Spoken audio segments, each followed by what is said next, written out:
Hey, you guys, welcome to today's episode of Get in the Herd, award winning podcast here at the McCrimmon Foundation. My name is Monique, and I've got two very special guests with me. Today, I've got Kit here. Kit just finished our intensive program about a week ago. And I've got our CEO and award-winning author, Honesty Liller. With the princess wave. Yes, That's the yes. queen. And today, since we are celebrating Pride Month today, so I do want to start out with saying, Monique, my pronouns are she, her. Just saying, just putting that out there. And again, my name is Kit. I use they, them, and she, her pronouns. Honesty, she, her, hers in the house. Hey, look, and Nathan, you're not Nathan on. is off camera. I don't. That. Can you hear me? There, Yeah, now there I we can. go. There So we go. I'm Nathan Mitchell, and I use he, him, his pronouns, but you can just call me Fabulous. Oh, Okay. that I you like are. that. Thank you. And I'm sitting behind the scenes today because I'm recovering from eating too much sushi. It's called the itis. God, I wish that were me. That's when you need a nice little nap. There's a couch. You could probably fit on that too. Can we follow him to the couch with a mic and have him make commentary while taking a nap? All right, what are we talking about today? So today, we want to talk about some of the issues that we have in the LGBTQIA plus community. Did I get that right? Yeah. Good Oh, job. wow. And some of the challenges that you have to overcome being part of a minority of the recovery community. Mhm. So Kit, tell me a little bit about your experience since you've been here.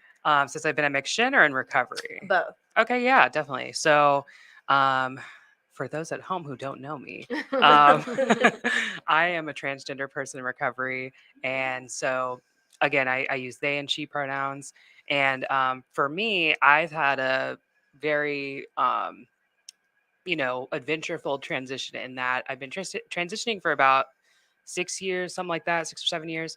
And for a few years of that time, I used to live as a trans man. I identified that way. And in the past couple years, I've been IDing as a non binary person.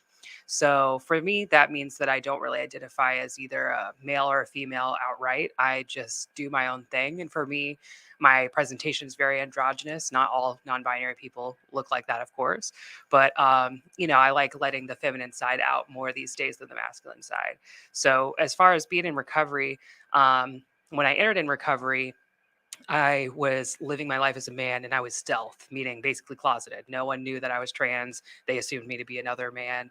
Um, and so after I got a couple of years, well, let me back up a little bit. After I think in my first year, I decided to come out in the fellowship. So I went to like all these big ass meetings and I was like, yo, this is who I am. And I don't care, and well, I do care, but I was like, I don't care what y'all think. And it was actually well received, but it was also like awkward at times. Like people would come up to me after meetings and be like, hey, my child is questioning and what do I do? And I'm like, I don't know your child. Like, you're the parent here. Like, Google it. I don't know. But so after about 2.5 years of being in recovery, I started realizing that, that trans masculine identity was not the right fit. And, in hindsight, I don't think it ever really was. It was more of like an assumed position from like, I didn't have the representation from other non-binary people that I needed. So I just kind of went with the binary transition and thinking, oh, well, this is what trans people do. They go from one to the other, so I must do the whole thing. But so I took testosterone for a period of time. I since stopped because it makes me more comfortable now. And so when I hit that around 2 year mark and started identifying as non-binary and coming to terms with that identity, I felt really like isolated all of a sudden, and I was like, how am I going to go to a meeting and explain to these people how to use my pronouns, how to respect me, and I just had zero faith in it. I kind of lost faith in the fellowship that I was part of. And that led to my relapse. So being at McCrimmon has been a phenomenal experience because I find a lot of love and support in the staff, and I feel really safe here. And I've been shown time and time again that when there are concerns that come up, whether it be discrimination or emotional safety or things regarding my transgender identity, it's been well received. People have been receptive and supportive, which makes me really grateful. So my goal is to go on to be that face for transgender people that walk through these doors and be able to, be someone who makes them feel seen and heard in a way that, it's kind of like the therapeutic value of one addict helping another. It goes the same way with minorities. That there's a therapeutic value to one trans person being there for another trans person. Yeah, that definitely I can even, empathize with the fact of coming into the recovery community and you're with all your people, but then because you are part of a minority, it just sometimes doesn't feel as comforting. So I'm Yeah. so glad that you feel, like comfortable and at home with Yeah, us. 'Cause absolutely. you're one of our people. Yeah. Yes. Because one of the things that I've been thinking about has to do with, newcomers coming into a program of recovery, for example, tend to have trouble identifying. They look at differences rather than similarities. Mhm. And I feel that for minorities, and I can speak from my own experience as a trans person, that feeling of not being able to identify is like tenfold, Mhm. because you're looking at the differences between, oh well, I've never done this in my drug Yeah. addiction, and I haven't done this yet. And then on top of that, you're like, and I'm the queerest person in the room or the only trans person in the room, Yeah. Yeah, that's a lot of to piggyback or just jump in a little, like that's a lot of baggage to carry. You know, when I came in, I mean, y'all know most of my story. I was a mom and everything, and it was so many things I still didn't want to tell people. So like when I see the humans, and I don't go to meetings anymore really, but before that, it's like when people come in and there's cliques, you'll walk into certain ones and there's cliques, and then, humans come into these meetings or group or wherever the setting is. And then I couldn't imagine also like you had said, like you didn't want to tell, and I think you said stealth mode is Yeah. some slang, I don't know, but all I'm thinking about is Maverick and Top Gun. But to be able to walk into an organization or a meeting or whatever, that is some heavy stuff, Let me That say was a close, bad that was word, close. CEO cussing. But that's like, could you unpack some, like, so say someone out there is listening and they continually have reoccurrence of use because they don't feel a part of, whether it's 12 step, whether it's faith-based, whether it's whatever, Dharma, whatever, like give some advice out to the world, because this also goes into 40 jails. So there's a lot of humans that watch these videos throughout the year, hundreds of thousands that watch these. So don't get scared. Okay. No pressure. But there's so many people out there too that, unfortunately don't even get into recovery because there's so much more that they're scared of, afraid, people make fun of them, people judge them, like all of that crap that unfortunately ding dongs do. But how could you like express not just your experience at McShin, but like coming out or how you live your life, like how any tips that you could give them? Yeah. So one of the things that I was talking to Monique about before this was, my program of recovery is Narcotics Anonymous. So I was reading through the basic text, and in the back of the basic text where they have the stories, like our members share, there's a chapter called "Regardless of," and it refers to the reading when it says "regardless of age, race, sexual identity, creed, religion, or lack of religion," right? And so one of these chapters is about a lesbian entering recovery, and she felt this chronic feeling of, I don't identify, and why is no one talking about it? And I'm going to these special interest LGBT meetings and no one's still talking about it. They're still just talking about the 12 steps, And finally an addict kind of laughed with her and told her something along the lines of something about it taking time or something like that. But the point of that chapter that I wanted to point out was she had this realization that no one had done as much harm to her as she'd done to herself by feeling unique, victimized, and closed minded.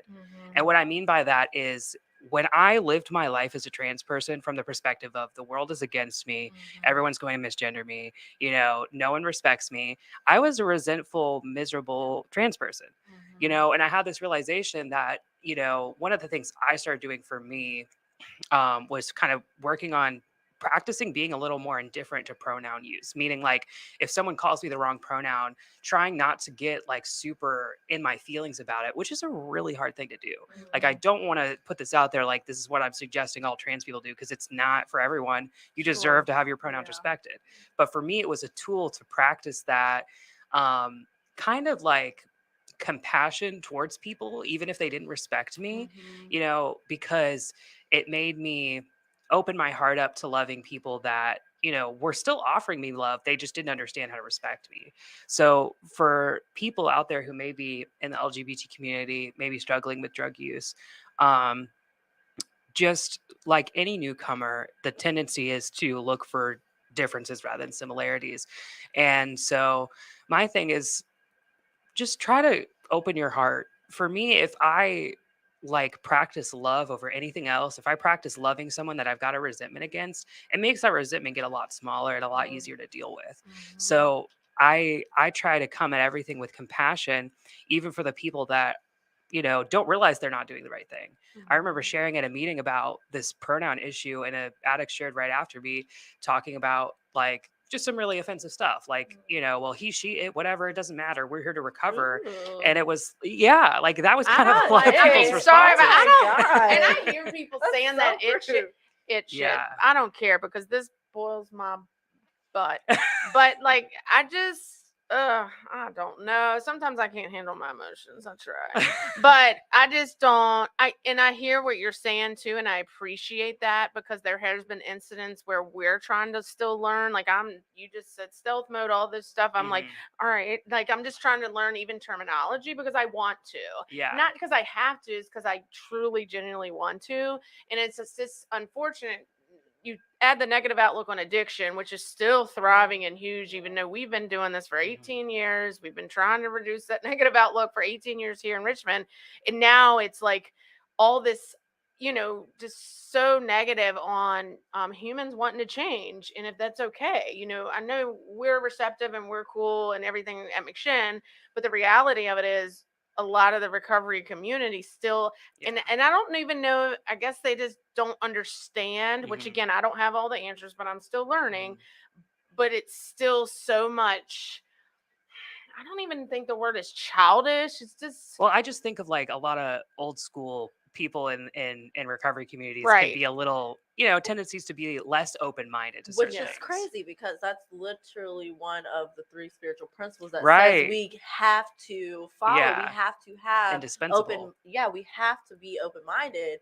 And it's just like, to me personally, when people use like the cop out of like, oh, they're just old school, they're just I'm like, okay, and because no matter what, just like, you had to learn how to respect a person of color, you also have to learn how to respect people from the LGBT community. Like, you can't just use this excuse of like, oh, well, back in my day. Okay, well, it's not your day, and we've actually made progress, so now we need to take action and we need to respect that progress. Yeah. And that might mean making Grandpa Bob upset, or like, and that's okay, because he has to have his feathers ruffled, like he has to be taught that that's not correct. Or my parents or my grandparents, anybody has to be taught like, hey, it doesn't matter if you're not okay with this, like this is them, and we're forcing you to have to try to respect it. Like,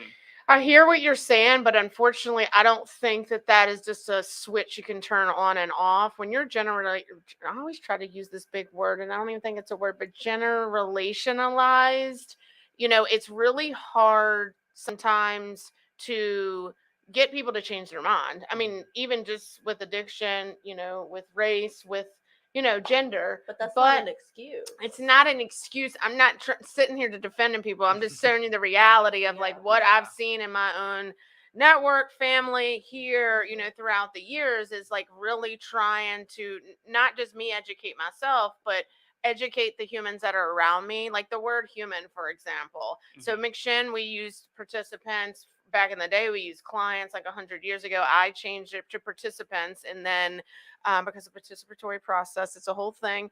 But and then I changed. I mean, if you see our stuff, I started humans, and I'm not here to be cool or anything like that. But people have asked me, why do you say humans? I said, because that's who we help is humans. Yeah. So I have to like not defend, but like also try to. I feel like we're setting an example in this recovery community to be more open-minded and caring and loving. And I had to like really, I don't want to use the word train, really educate myself through Nathan, through other staff members, through people that had to teach me language, not even just language, but feelings. Like, I don't know I can't feel I don't have that empathy of like I know, childhood trauma. Yeah. But not, that. And we've trying to change, like my God rest her, like someone from like a much older generation. It's okay for them to not agree with me, and that's the stuff that I just don't jam with them with. Like, they know my stance on a lot of things and everything, because I'm open and everyone sees my. But I would wish we don't stop trying to teach them. We don't stop, because this is our life. Like, if you don't like my sticker, then go that way. Close your eyes. I don't know. But the reality of it is, I'm just saying there's a lot of old school that they don't know how to change because of how they were raised. But I feel like persistence is key, right? Because it's not really a difference of opinion. Human decency isn't part of it. It's not an opinion, right? know? I get So, you. I'm with you, girl. I'm with you. I'm just telling you, it is hard sometimes to take that generational gap. It is my job as a mom to teach my children to love all humans, specifically those that are addicted. Period. They know it. They see it. They know my stance. My son is almost 13. He doesn't understand totally destined. My daughter's 20. She does. But like, he's going through stuff. It's like, I have to do my best to try to educate him because of the stuff like there's a bunch of, I'm not going to say the county, like with the bathroom situation there. So it's like, our children in this generation that are growing up in school are now trying to figure out, okay, well, what is, this community, what is addiction, like it's so much. It's just our children. I don't know if you have children, but they're being raised in an environment that I couldn't foresee 20 years ago, because it was really just, drugs, and not even that much, as much as it is now. I mean, kids are literally dying now. But I truly believe, like, on this planet, while as long as I'm here, I'm going to do my best to educate my 2 children and my dogs, but they don't know what I'm talking about. But, and my husband, and the people that I encounter with, I think it's give us opportunities and stuff like this, platforms to do what we can, to get it out there. So this past weekend, Nathan helped set up this amazing. Was it the very first Pride Fest? It was a situation, but okay. It was RVA's inaugural Recovery Pride Fest, celebrating LGBTQIA plus individuals in recovery and our allies. And I really enjoyed the experience. I think we did a pretty successful event. And someone on the panel here, I don't remember. Was it you, Kit? I don't know. Maybe it was Monique. Somebody performed a a songs. And you're so good. You are. I listened to Amanda's Facebook post. Wow. Yeah. Gorgeous voice. Did you write all that? Yes, those were originals. Oh, wow. Well, what the hell are you doing here? You need to be on somebody. I mean, this is where she started, getting the herd, just so everybody knows. We're going to have her get in the herd jam session for after hours. There you go. But beautiful. I think it was Amanda's Facebook. Gorgeous. Because I didn't hear that. I wasn't there for that. So thank you. But it was a beautiful event. But that made it even. I just love seeing humans come in here and like their like their authentic self. Well, I love that. And that backfires with my 13-year-old son, well, soon to be 13-year-old son. But he's like, Mommy, I'm just being my authentic self. I'm like, you little beautiful little thing.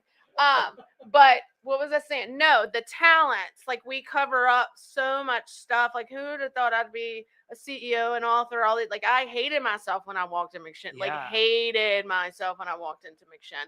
But it just is this coolest thing. Like and like really being like this.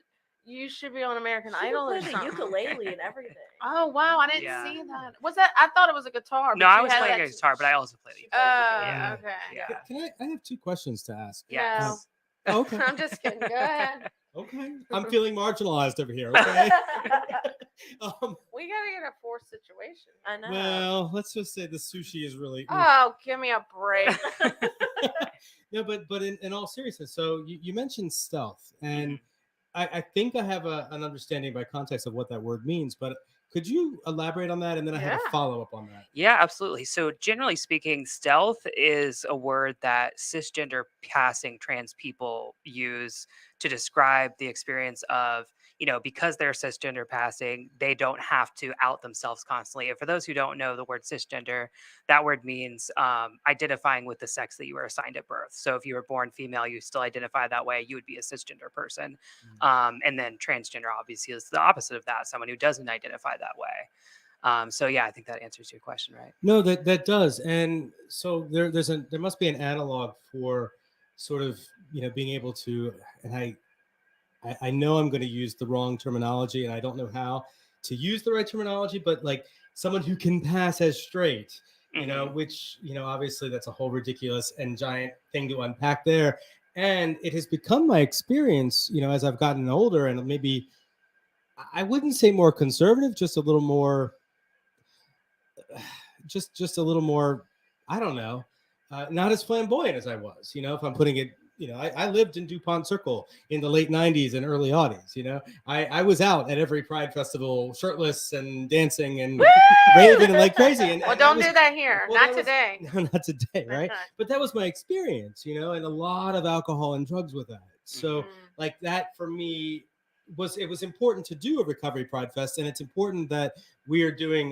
By the way, I don't think I told you this, but we're going to have a free table at Pride Fest for Richmond's Pride Fest in September. So James Milner said we could have a free table, and he wants to collaborate on this and make it bigger, which I think is awesome because Yeah. as we know, like just with the lesbian, gay, bisexual, which are the measured group, Mhm. of people, the numbers of people with a substance use disorder or who identify as abusing substances are 2 to 3 times more than in the heterosexual population, and that's just measuring out LGBT people. Yeah. It doesn't even get into the trans, which just Yeah. obviously make that huge. And then we talk about the rates of suicides and suicide attempts for any age, really, but you look specifically at young people in those populations. So it's important that we keep doing this. And so, as a person who, like today, I'm a white middle-aged guy, cisgender guy who, for all intents and purposes, I have no, gender or sexual identity, in as much as, I come to work, I go home, blah, blah, blah. So I have found when I was living in recovery housing that I was constantly outing myself, which, Yeah. which, like I said, I lived in DuPont Circle for a long time. So like I didn't have to do that. Plus I was also really more flamboyant because I don't know, feel like I'm being flamboyant today. I don't know if it was cultural or what, but I guess the point is how do you handle situations where people come up and say, because this happened to me the other day and I still don't know what to say. Oh, I didn't even know you were gay until just 2 days ago. And I'm Mhm. like, well, and I don't know what to say. Like, Yeah. it's like, I can't tell you online right now because we're on air what I actually said and what I wanted to say, but I still don't know what to say. What do you think about that?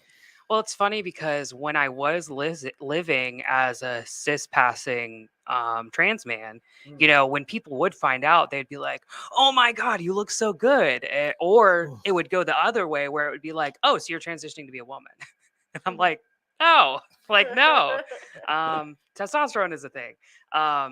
So for me, sometimes it ruffles my feathers a little bit, because some people will say it in a way that's like, like I said, oh, well, you look really good for a trans person, and it's Ugh, like, well, ugh. that's not a compliment that you think it Right. is.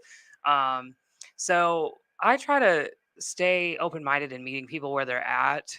again, rolling back to that compassion piece, and it gets so tiring sometimes. A lot of the time, the way I live my life these days, being non-binary, is with when I'm with trans people or people that are safe and understanding. They will call me they. They know. But other times, when I'm just out in society, I'll just pretend to be a girl, cosplay as a girl because it's a little easier, and preserves my energy a little bit. Because that's the thing that I focus on, is preserving my energy. I don't want to spend time educating someone who's not willing to be educated, and I'm just wasting my time and energy on them.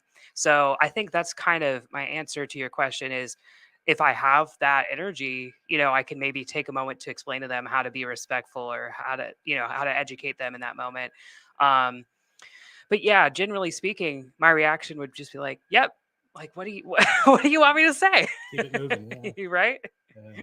Well, I appreciate that. And so my next question is getting into pronouns. Mhm. And I know why it's important for me to talk about my pronouns when I share who I am. Um, but I want to get your perspective on why it's important for people who are not trans to talk about their pronouns, and why, like, for instance, I make it a point, it's on my business card. I make it a point of putting it in my Zoom calls. I make it a point, I try to be good about saying it when I speak, but I actually forgot when I spoke the other day. So Yeah.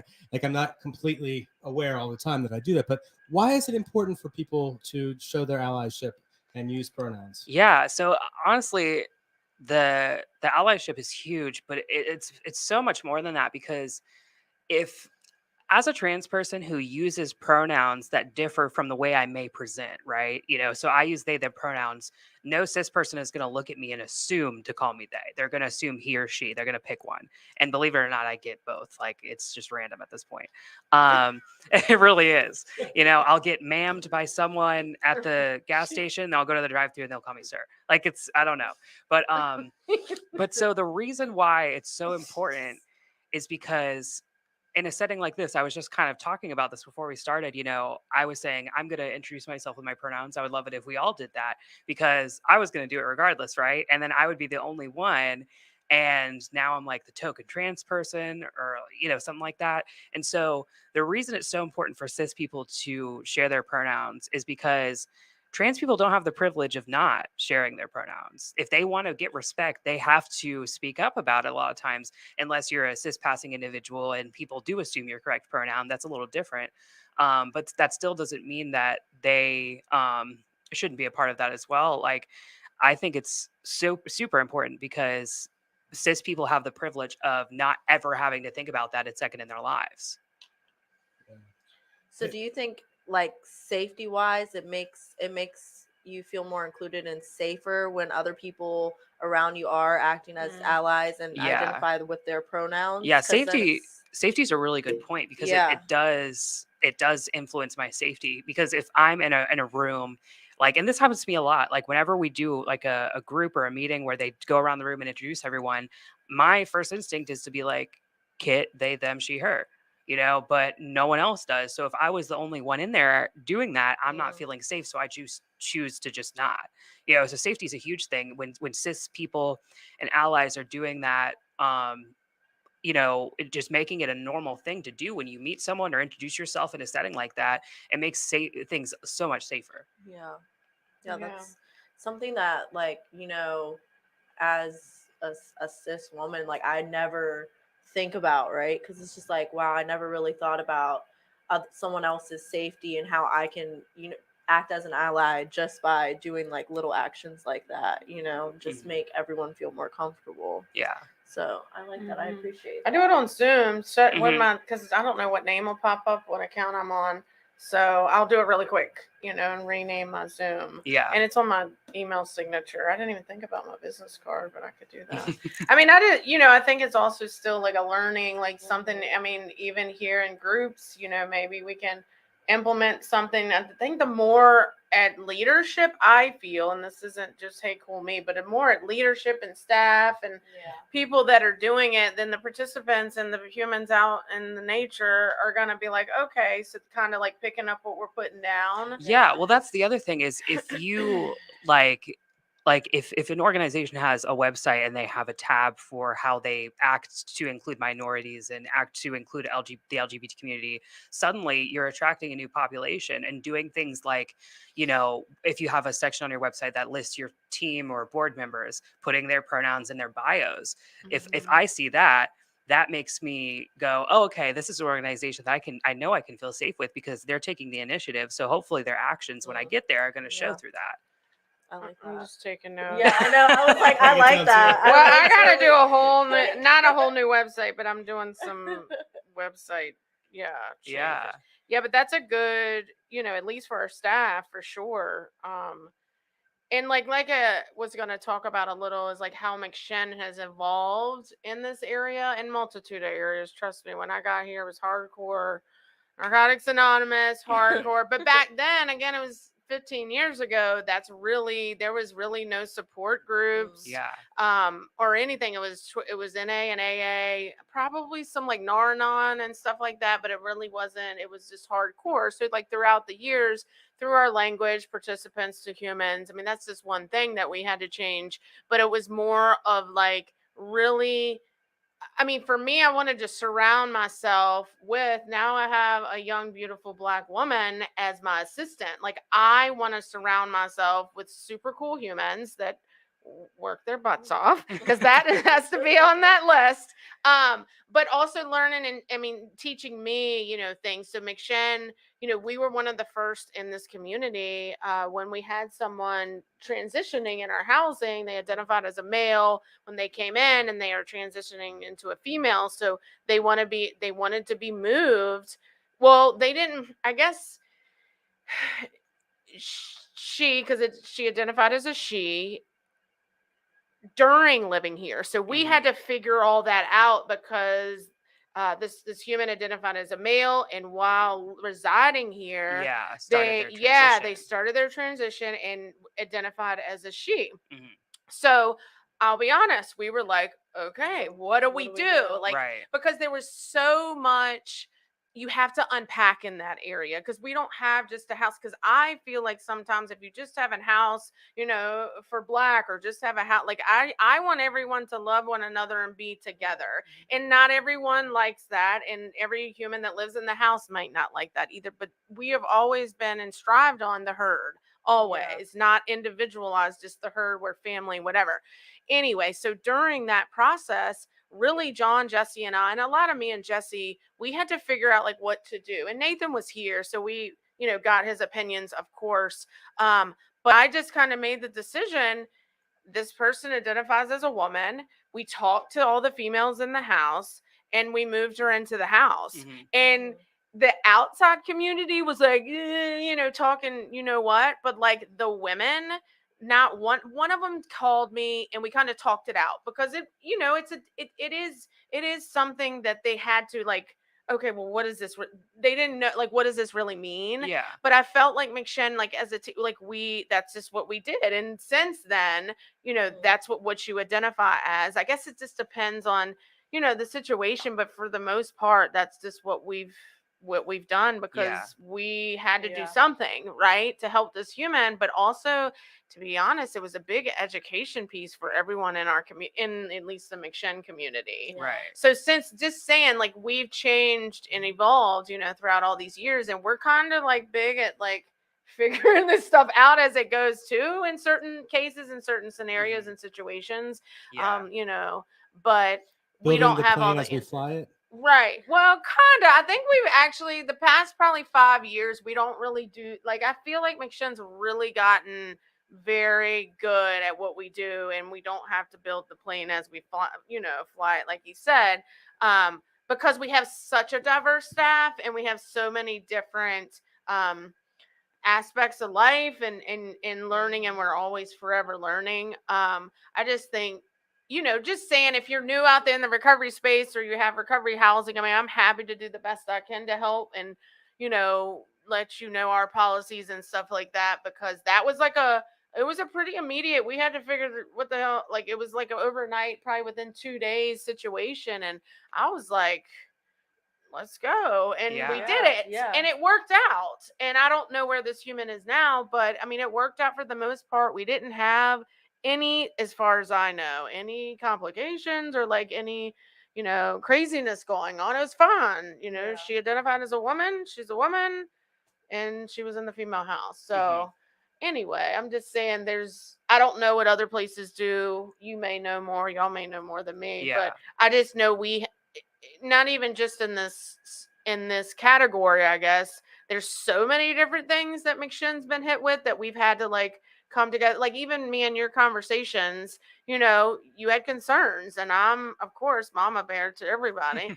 And then I get involved, and not that I'm like super, well, I guess I'm super cool, but but like it is important.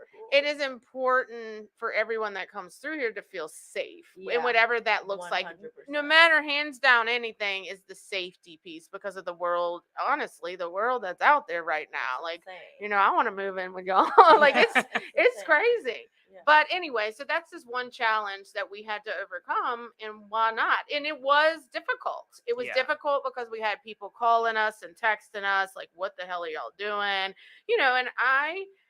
they didn't text me because they knew what they were going to get from me, but they had text other staff, and I just, You say we set the tone What- over right, here, baby. yeah. That's what we do. to the best of our ability, and I think we've done it well. But you were I mean, it was some challenges. It was some haters. Sure, but we lead. Um, We absolutely lead Right, in that we lead, situation. yeah. They hate us because they Yeah. hate us. Well, I don't want They to. hate us 'cause they hate That's us. no, that's it's just someone had to do it eventually, and Yeah. it's just we And did that's a huge issue with various recovery houses is trans people specifically. I want to talk about cis passing trans people who are getting put into the wrong house. So you could have a trans man who has been medically transitioning, looks like can pass as a cis man, and they're like, well, because of your body, we're going to put you in the women's house, which is totally unsafe. So unsafe. Yeah. Yeah. But again, it's like we do the best that we can. We can't judge, or like we can't tell other organizations Absolutely, what to do. right. There has been like I think I want to say, and I don't know, like NAR I think is developing some standard, which is the National Association of Recovery Residences, a standard, because I do believe we did reach out to FART. Do y'all have a policy? But it was really kind of like nothing in writing. It's just kind of the operator does what they want. So I was like, I'm gonna do it then. And okay, so and again, there needs to be some changes, I guess, up level, like just to kind of help people and guide them through that.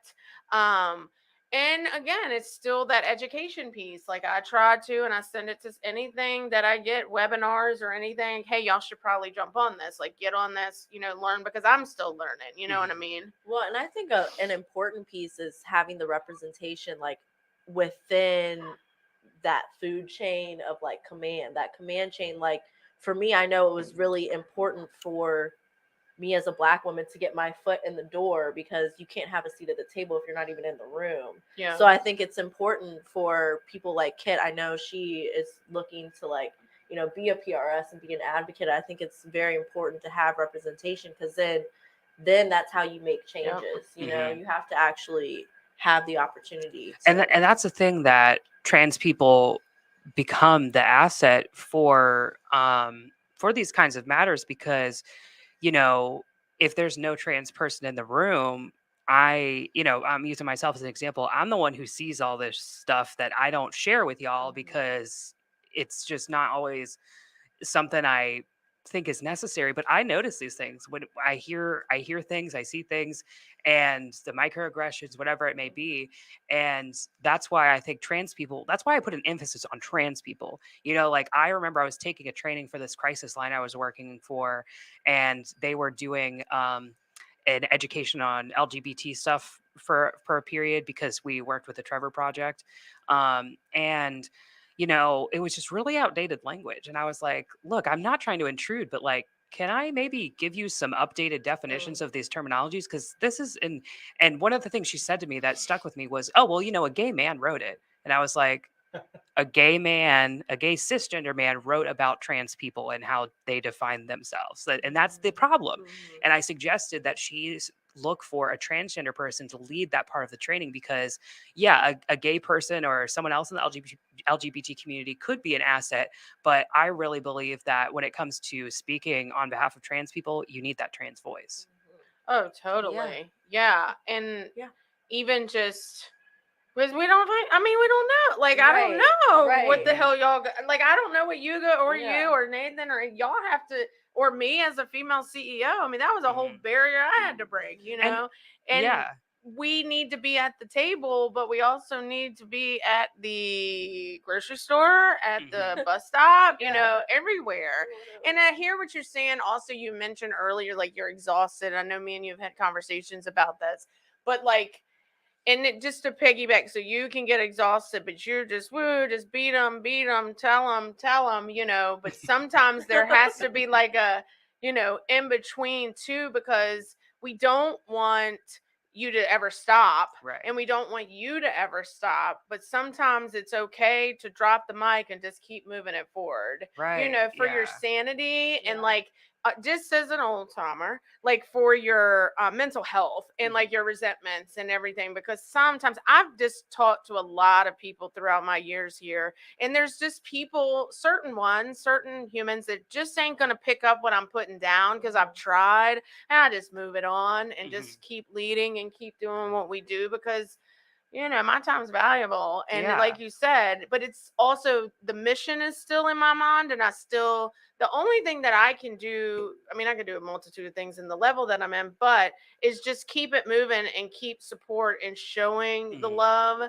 And I think more things will fall in place. Yeah. All of us, that's not just me, but just more things will fall in place for the humans, you know, that come in behind us because I'm telling you, it's still a wackadoo out there. And, you know, I do what I can, but I don't have the time to like educate constantly because I don't Right. have the answers too. You know what I mean? But I can show up, I can do this, I can provide jobs, I can do all of that stuff, and I'm okay. Like that's And a that's lot. great. Yeah. That's Yeah. great. So, you know, I just don't want you, this is like the recovery piece to it, like for both, like, you know, you gotta let that shit go sometimes, you know, Yeah. because it's like we get resentments and then we want to use and like, you know, or punch someone or whatever, you know, or tell him off like he might We have done don't with that punch other people guy. anymore No. now, you guys. How Well, does Glisten define wackadoo? Do we know? Wackadoo. That's Wackadoo. That's just what. Is this something that your well, daddy you're not taught you? supposed to use the word crazy now. Did y'all know that? You're Yes, not absolutely. supposed to use It's crazy. I feel like stigmatizing. wackadoo sounds I like it. Wackadoo. It's just pretty something I've been similar. saying since I was little. I like don't that know. word. My Look, favorite I ain't replacement changing everything is about wild. myself, okay? Saying Oh, something's that's wild wild. instead of Wow. Oh, crazy, that's right? I mean, I feel like that's what the Wow. cool kids say anyway. Right. Oh yeah, that's wild. But Wow. honestly, the thing that something you said about like this exhaustion of education made me think the thing that grinds my gears the most is I'll refer to it, right? I know. What's grinds my gears? Look that up, Nathan. The Wackadoo. thing that gets on my nerves the most has to do with I'll say cisgender fragility. And what I mean by that is if I assertively correct someone on my pronouns or on behalf of someone else's pronouns, cis people have this tendency to get really defensive and or think that I'm being aggressive Yeah. when really I'm being assertive. I'm saying no, you need to show respect right now, you know? And that is the most challenging thing for me sometimes is being portrayed as like the angry trans person when really I'm just standing up for myself or another trans person. I feel that so hard because at any point in time, there was actually like an incident like a week ago where I was speaking very directly and I can speak very professionally. You know what I'm saying? So I know I did not sound ratchet or any other condescending like term someone wants to say, but because I'm a black woman, I was automatically labeled like, oh, she's about to get ghetto. And that stuck with me and that really bothered me because it's like, no, just because you're defensive or you're feeling like, or I'll bring it back up like, hey, you know, that really offended me or it hurt my feelings because you called me ghetto when really I was just speaking very directly. And it was like that person got so defensive, you know, and it's just, And I just like, it does get slightly frustrating when you're just like, I'm just trying to stand up for myself, and I'm Right. just trying to let you know that you were in the wrong, and I understand that you didn't mean to be, but I'm just letting you know so that you don't do it in the future. Yeah, and I You mean, know? let's talk about the fact that if I were correcting someone on a cis person's name, like say you called John James, and I said, "Oh no, that's John," Don't get nothing, anything nothing back. would have happened. Nothing back. But when it's coming from the trans mouth defending the trans Yeah. person, suddenly it's aggressive. Yeah. He can't hear you anyway. He'll go with James. You're like, okay. Yeah. No, No, I we love definitely him. feel that. Well, and I think, I think also, gosh, I mean, I guess it is exhausting, I guess, for you guys, but also like for your situation that just happened, I think it's also a continual education, even these little 2-minute, 3-minute educations, and then you move on. Yeah, absolutely. Because I've seen it, and I've seen, I'm like, you can't. I talk like I was like, you can't say that here. Like it just depends Yeah. on the situation. Like I do get it depends on what it is and who it is. Like he's probably I don't yell at people, but I'm like, dude, you can't talk like that. You can't say that. You can't, not that they can't, but like we don't do that here. So it's all like your deliverable of like Yeah. correcting that human is like, look, we don't do that here. We're love, peace, we're gonna, disagree and all of that, but it's all about the verbiage of like correcting that person as well. Because I'm not even. Definitely. But I think she hit, like, I think they hit the mark on the point Was it when they said TikTok? fragility. Mhm. It's so fragile because you can literally have the calmest, like most professional demeanor, and somehow it's like you broke the glass. Yeah. And it's crazy. I mean, no, it's not. It's Wackadoo. wild, because it's like, why am I stepping on eggshells to present your mistake to you? And I don't really get exhausted or hold resentments because I feel like it's my duty to speak on things that are inhumane or like not correct. I feel like that's just part of who I am. And if someone really doesn't get it, that's okay, but at least I did my part. Sure, in saying it, that's my jam. Right so there. it's just I feel like that's once it becomes more normalized for everyone to do that, and it doesn't matter if it affects them personally, like I can speak up for Kit even though I'm not trans, and I would appreciate if if someone was being derogatory towards me because of my race, if she would speak up, like I don't care who it is, I just want everyone to be treated fairly, and it's just something that it can get exhausting when people try to argue, but just like your granny says, you can't argue with stupid. You can't argue with the brick wall, and that's okay, but maybe after a certain amount of times hearing it, that wall will crack. But I don't even think like the arguing piece, like I just think the world in general, it's like I just know for me, I guess I'm oldest. Oh no, you're the oldest in the room probably. Oh but my God. I'm close. That's why I'm not on camera. I'm close. Whatever. You better get over here on camera now. We're gonna make you stand on this table with your flag. But what was I saying? You made me. Oh, that as I'm getting older and wiser, like the selective people like that I surround myself, number one, is like you got to pick on who is a positive influence in your life. And I know y'all live in recovery houses and you got different personalities. Not you do, but everybody living in the well, you might. Multiple you do. personalities. Yeah. I know I do. Totally but wild. it's more of like life is just too short to like fight with people, you know what I mean? Precisely. Yeah. And that's why I ended up having that epiphany where I said I'm miserable and resentful all the time towards cis people, and I'm so exhausted. And that's why I made the decision to start living my life as a joyful, serene, excited, enthusiastic trans person who loved myself and stopped giving a heck about what other people were thinking of me. And it made my life a lot better. Yeah. Yeah. Well, we love you, Kat. I love You're y'all. amazing. I know if you're still, we would love for you to sing at Recovery Fest. Yeah. She's still gonna be here. Yeah. Absolutely. Well, I mean, even as an alumni, you don't have to live here. I mean, No, I'm she's I'm in not charge. going anywhere Let's not anytime even speak soon. She's in charge of the music, so just saying. Yeah, again, I'm just sharing a platform. So something really awesome that we also are just like kind of not even. Why are we skimming over this? Honestly, you have something really cool coming up, you guys. She has a book signing at Barnes and Noble. The Barnes and Noble. DBN. Yeah, DBN. Yeah. DBN at Willow Lawn at Libby. There's no D. I There's didn't no say D. There's not. No, The it's Barnes and Noble. and Noble. Or Barnes and Nobles was what people call it. I said BNN. I was Well- like the BN, and then I said BNN. It's Did I throw on a D? It's the Anyway. and symbol. Anyway, If it's an ampersand. isn't it? Yes. Oh yeah. Yes. Okay. Anyway, but yes, I do my book, Scattered Pink. So we're gonna be there. I'm gonna be there. You're gonna be there. Yep. This Saturday, 1 to 3. 1 to 3. Yeah, book signing and meet and greet. I'm really more interested. I mean, that's gonna be fun too.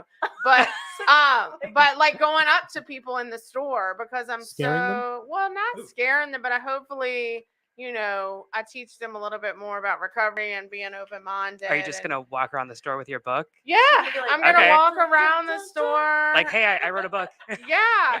I think they told us we're gonna be right when they walk in. Oh, When okay. everybody Okay. comes Hi, in. I'm best-selling author. On Right? Liller. Yeah, Right, literally. That's a nice. And here's my book. That's Yeah. a nice Well, how I intro. got the gig though, I tell people that I literally walked because I couldn't afford a big publisher because I just can't, which is cool.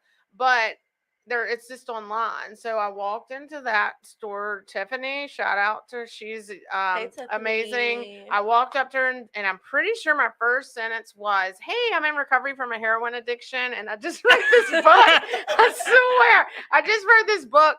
And I'm really trying to get it in your store. It's online. It's sold because it did sold out on Amazon the day it was It is on published. Word. It's on Amazon too. But anyway, so best selling in all these categories. And she was like, well, she looked it up. She was like, well, why don't we just do a book signing? So she offered it to me. So it's just like, being your truth and being, the Yeah. human that you are and like just sharing. It is just my role in life to reduce that negative outlook on addiction and multitude of things. But really, Yes.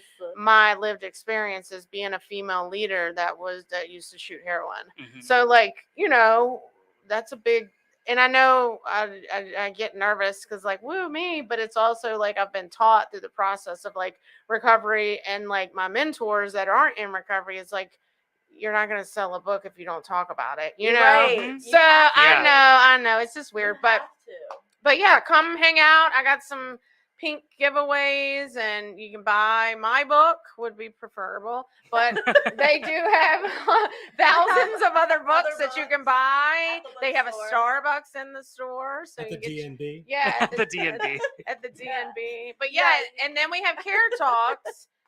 Friday night here live Care Talks. We have a McCrimmon alumni. We have McCrimmon staff. We have a McCrimmon participant that's going to do a little surprise at the end.